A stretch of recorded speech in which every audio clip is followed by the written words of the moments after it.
So we're going to be looking at filters in Photoshop, and you can find filters under the filter menu. There are loads of them here. We would never be able to cover all of them in one video. So I'm just going to discuss them in general so that you can go and explore and have some fun with them. So the first thing I want to look at, these images are downloadable from the link, is the filter gallery. So if I go to the filter gallery, you will see that I can, let me just actually delete these so that I'm back to just one. There's different categories, and you can go in and literally just explore your different filters. But you can also build up a stack of filters, and each filter has its own control. So you can see here, I can adjust settings for this one, and so on. So let's go with that. Oh, maybe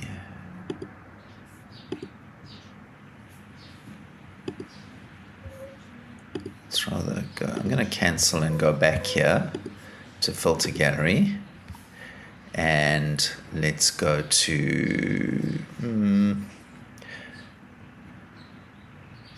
okay, we're on color halftone, which I quite like, but you can see that I've got these other filters here as well. So I'm going to take those out.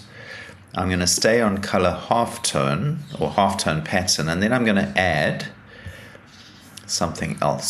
So let's go to our little add button, and let's say I want to add neon glow. Okay, so you can play around. I mean, there's really an endless way for you to mess around with these. I would caution you against using these too liberally. They're very recognizable by Photoshop users, and they don't really require too much effort. So use them in a smart way to give you some kind of interesting result. But this is one way that you can use the filter gallery. When I say OK, you can see it's a destructive process. It's permanently changed the pixels on that layer. However, if I undo that and I convert this layer to a smart object,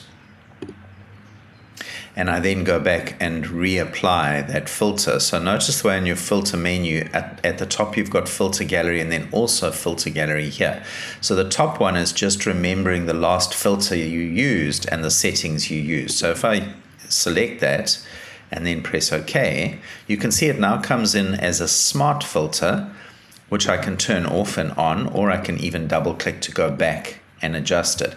And it comes with a layer mask, which is pretty cool, because what I can do with my layer mask is I can fill it with black, and then I can paint with a white brush. Let me just choose the right brush. Let's just go up to a normal brush, general brush. And when I paint, you can see that I am bringing that smart filter in through this layer mask. Okay, so that is the filter gallery. I'm just going to undo that. Okay, and convert this to a smart object again. Then we have some other interesting ones, like the liquify.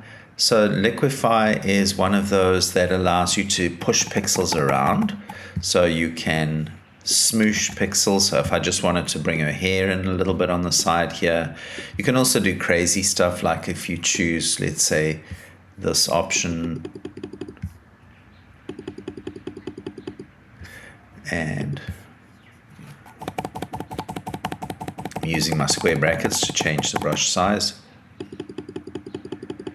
Okay, so you can do some fun stuff as well. I am just going to, where's my reconstruct?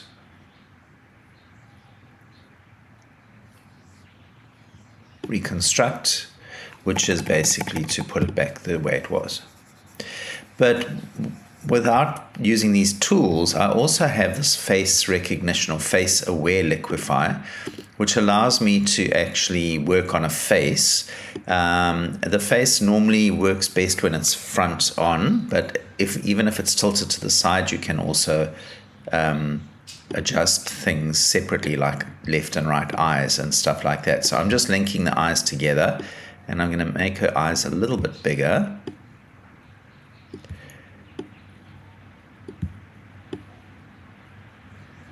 Okay, and I'm not saying that's a good idea to do this to someone, but I'm showing you what's possible. Let's give her a longer nose and give her a bit of a smile.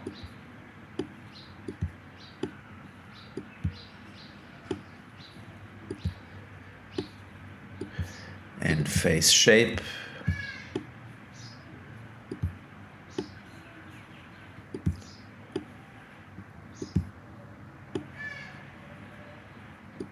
Okay, so if I do a before and after, that's before, and that's after.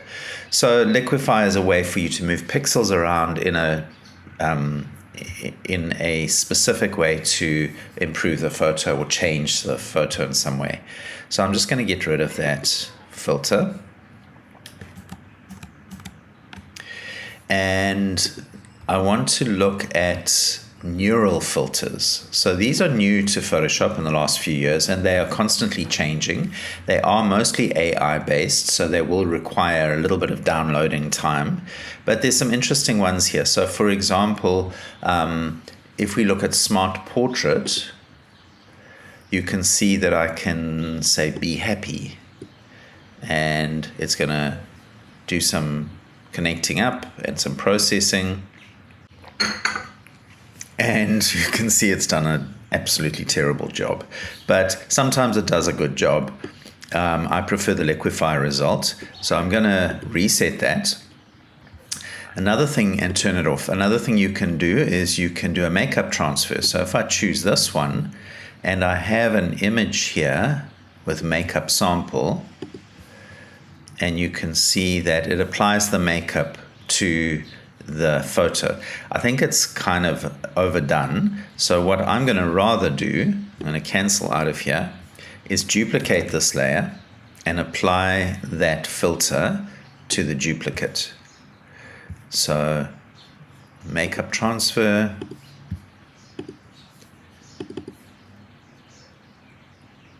and OK. And then what I can do is I can adjust the opacity of the top layer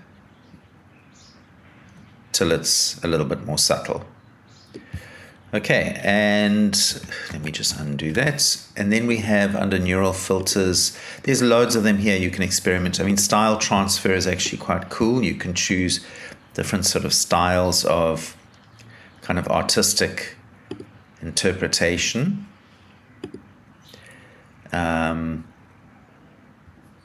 If you want a quick and easy way of creating something that looks more artistic. I wouldn't do that, but you might want to.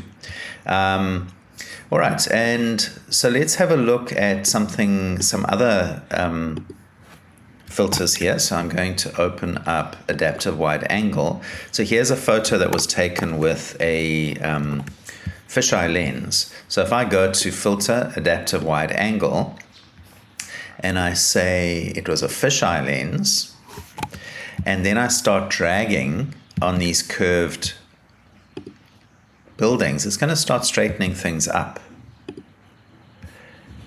along this pedestrian crossing here, along the pavement. And so I've got a much more straightened out image. And if I turn preview off and on, you can see that's the before and after. I could also use the generative fill to fill in these gaps here. So if I say OK, and then I select, and that's holding down Control or Command and clicking on that thumbnail, and then I invert my selection and just expand it a little bit. So select, modify, expand, and then I go to generative fill. Generative fill, and then generate. It's done an okay job of filling in those areas. I think that's a better one, the third one. And so the image is now straightened up. So if I do a snapshot That's the before, and that's the after. Pretty good. And then finally, I want to look at the blur gallery. So I'm going to open up this image. And if I go to filter and blur gallery, you can see that I can apply a blur with this pin, but I can also add other pins in here. So if I put a pin in here with a high level of blur, and then I go back to this pin and I bring it down, you can see that I can adjust the blur based on different pins. Okay, I can also go to an iris blur. So if I turn off the field blur, the iris blur is basically just an area where you can adjust the blur outside that, and you can change the size of the non-blurred area, the fall off, and the shape. And so experiment with these. These are actually pretty useful, and they give you a lot of flexibility in terms of blurs. Okay, so that's all I'm going to say about filters. Really, it's about just seeing how far you can push these to do creative things with them. And there are loads of them here. So experiment and go and watch some YouTube videos on different applications of different filters. But this is just a quick introduction.